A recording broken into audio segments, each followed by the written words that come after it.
Greetings, Your Excellency. How are you? I'm doing great here, and yeah, now I'm loving the weather. Okay. Yes, not too cold and not too hot. It's that optimum level, and yeah, I'm loving it, and I'm Okay. glad to be here. So, yeah, I know that people now know who you are, right? But I have a rather more interesting question. Okay, How do you pronounce your name? well, it's kind of beautiful because every time people they hear my name for the very first time, they would want to know it's whether the pronunciation or the meaning of the name. Yes. But then in this case, I can only share with you the pronunciation. It's pronounced as Ponta Vida Lesta. Stuff. Yes. Well, let's talk about this year, right? Yes. You released a video about earlier this year, or was it last year? It's earlier this year on. Okay. So, can you really tell me what African time really is? Yeah, great.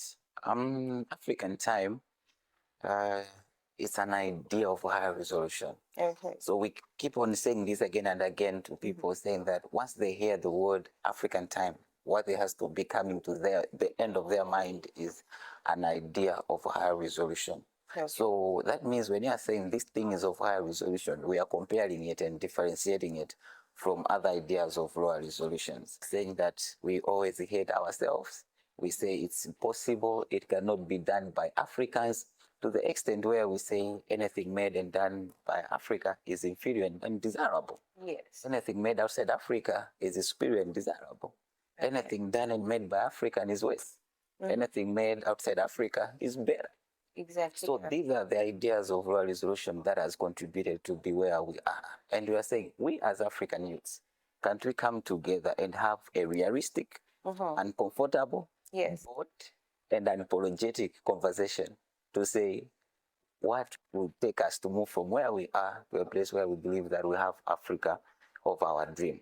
Okay. So, and another thing as African time, we are redefining true essence and meaning of success. There is much to it. Your success has to significantly impacting the entire community where you are coming from.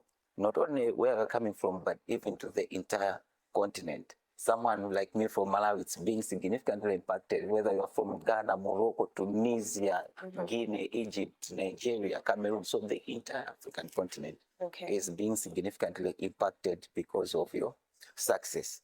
And it's a non-profit organization. Yes, and we are targeting the youths, both in Africa as well as here in diaspora. Why is it the case? Is because Africa, we are standing on a huge population of our youths, which is our advantage as far as labor force is concerned. So that's what we've been doing. So we have a few things that we are doing as African time. Okay. Number one is to educate. Yes, we've observed that more than ever before, there is a need of enlightenment to really know and reclaim who we are. That's our identity as Africans, and also to get to the root cause of our problems. Because as Africans, we have unique problems, and it requires unique solutions that can only be done by us as Africans, also in working on the mindset of African continent to ourselves. Number two, we are saying is to identify. Yes, skills, abilities, strengths, talents, and possibilities amongst ourselves as African youths. Yes, to say that there are some other people, they know that they have the possibility in them, but they don't know where to start from. So African Time is there to provide a platform for actualization and manifestation of all these skills and abilities. Another pillar of African Time is to empower and inspire. There is this phrase that I really love to give it when I'm sharing about empowerment, is to say, to tell someone, you see them, they are doing something remarkable. It's you to raise your voice to say, we see what you are doing. Okay. Yes. You can be from Tanzania, you can be from Ghana, you can be from any other country in Africa. And you are able to raise your voice to say, we see what you are doing. We are together in this. All right. And to inspire, when we are looking into other continents, I'll give an example, the way it is in US, for instance. Yes. you find out that the kids there by the age of 12, 13, 14, they are already aiming to be pioneer of some other things. They're already venturing themselves into big companies. All right. Then when we come to ourselves, we have this fallacy. We say life begins at 40. Do you see that one? Yes. Yeah, we say life begins at 40. Yes. And as we're saying, no, we have to inspire ourselves. We have to role model the way. The thing that they expected us to be doing at a certain given period, we'll start doing it at this younger age. You're right. Yes, so we are inspiring ourselves to say, we can do this. It's possible. And finally, that's to mobilize and organize ourselves as African youths to say we cannot do it alone. Yes. So the only way what we can do better is to mobilize and organize ourselves to start having a same voice and negotiate as one block. So in brief, this is what African Times are about, and that's what we are working on. So I believe that you have maybe had this question prior to this interview, right? Yeah. But why do you think that this is African time? Yeah, to say that this is African time, it has been always African time. When we are studying our own history, we see that even our forefathers back then, they were working on the fulfillment of the unfinished business that we are having today. As the way Asia, they can say this is their time, Europeans, they can say this is their time as well. Yes. So what we are saying, and what's the emphasis of this and the heart of entire African time, and to keep on letting our generation, it's a wake-up call to them. Yes, so this is the awakening to ourselves to say our forefathers did their part, and us, we also have to do our part. And there is no another better time than now. Okay, so I believe that you are enrolled in a university at the moment. So how do you maintain the balance between university and being a leader? That's good. Now, of course, my time has been conducive enough because I'm doing my internship. Yes, so it's flexible on how I'm balancing my time for that academic space and with being the African Time president. I once watched this documentary. It's called Social Dilemma. And I also once read this book. It's called Deep Work by Cal Newport. Yeah, so these books and this documentary, they opened my mind to see how we are consuming much of our time just spending on scrolling on social medias. So one of the things that I've worked on myself is to eliminate my time to be on social media platforms. So I have that discipline to say, this is the time of what I'm supposed to do this thing. And another thing, I have got that open spirit. I'm open enough with my mind to say, you can see maybe I'm traveling. Like for me to be here, I traveled for about 3 hours. So that moment, it's whether I'm working on something or I'm traveling or I'm listening to something. So I've trained my mind to always be active. So I could be traveling, but I'm also planning for a training for the people, or I'm finalizing something that I'm working on. So putting it all together, it assists me to balance up all my time. So, but even before that, when I was still at the university, I was the president for Malawian students here in India before I became the president for African Time. Okay. And what I've seen is, number one, we have an amazing team. Yes, so it's not always me.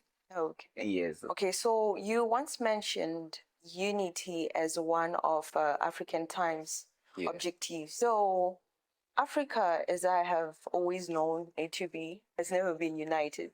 Yeah. So why do you think that it's going to be possible this time around? Okay, this question is a beautiful in this way that it takes me back to think of Africa before we got where we are, where we are not united like this before. But if we were not united like this before, how was life back then? So I'll take you back to say what happened in Berlin Conference 1884 to 1885, whereby Otto von Bismarck and this King Leopold of Belgium, they came and they scrambled Africa. That means they started demarcating. Before, it was just the one continent. But later, these people, they demarcated us to say, you have Cameroonians, you are Malawians, you are Zimbabweans. Yes. This wasn't intent by ourselves, right? And now, fast forward, we start seeing the likes of Kwame Nkrumah's when they were forming African Union Organization. They wanted and they started speaking the same language to unite Africa.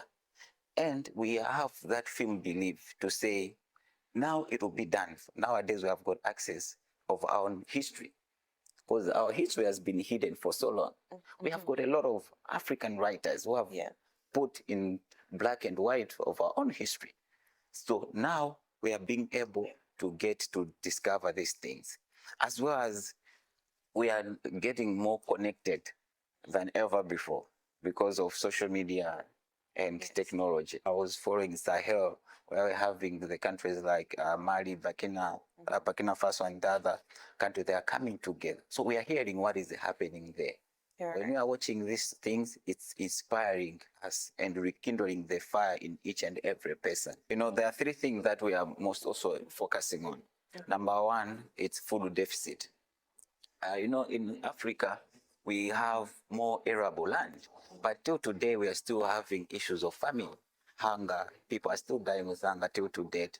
Imagine, we are still importing 80% of our food that we are eating in Africa. So that one has come with an urgent to say we have to work on this.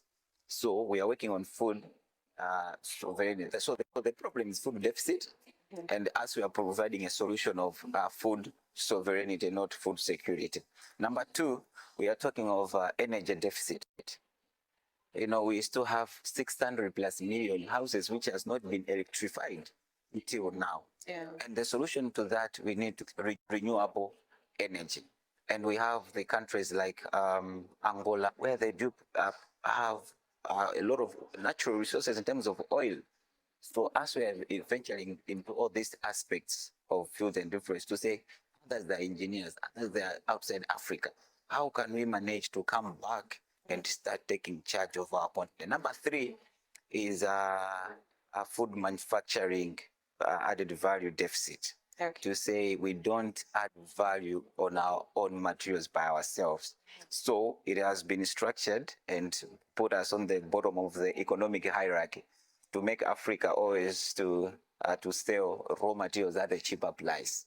And once they add value there, they bring it back to start selling to us at a higher price. So now we are bringing that to reverse to say we have to start adding value by ourselves. So when you are looking at African time, this is what we are working on for our generations and generations to come. Okay. Yeah.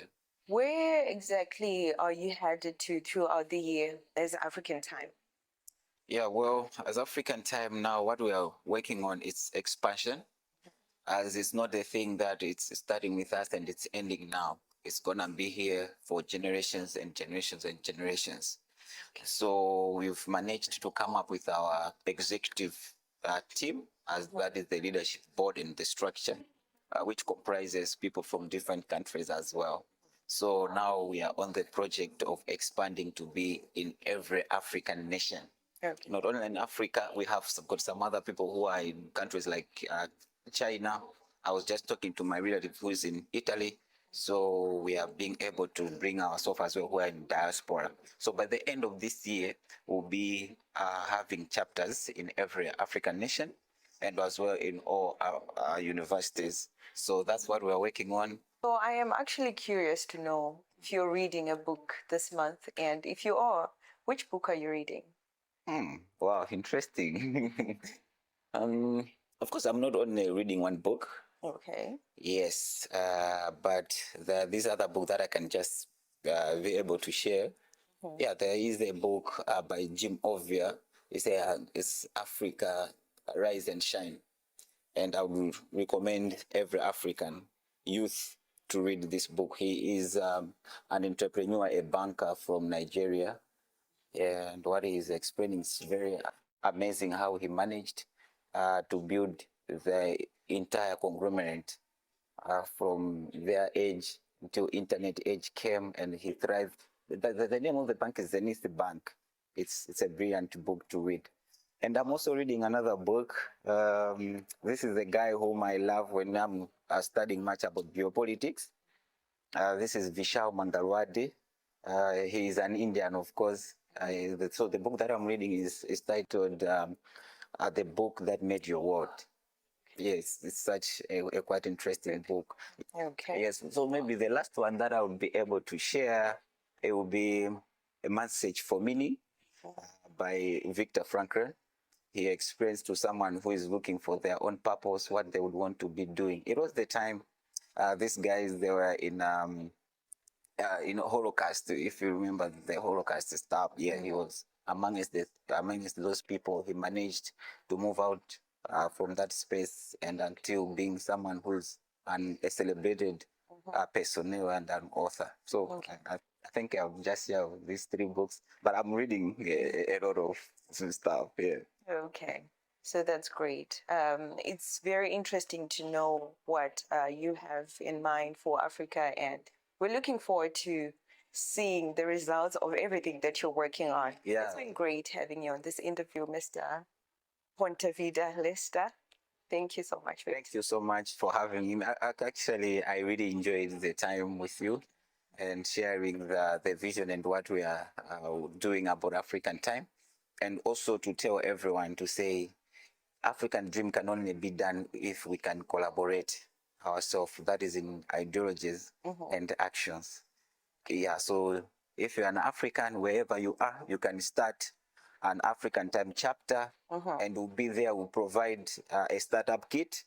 Okay. And our entire team will be on your support until we make sure that we bring this awareness to every African youth, whether in Africa or us who are in diaspora. So thank you so much.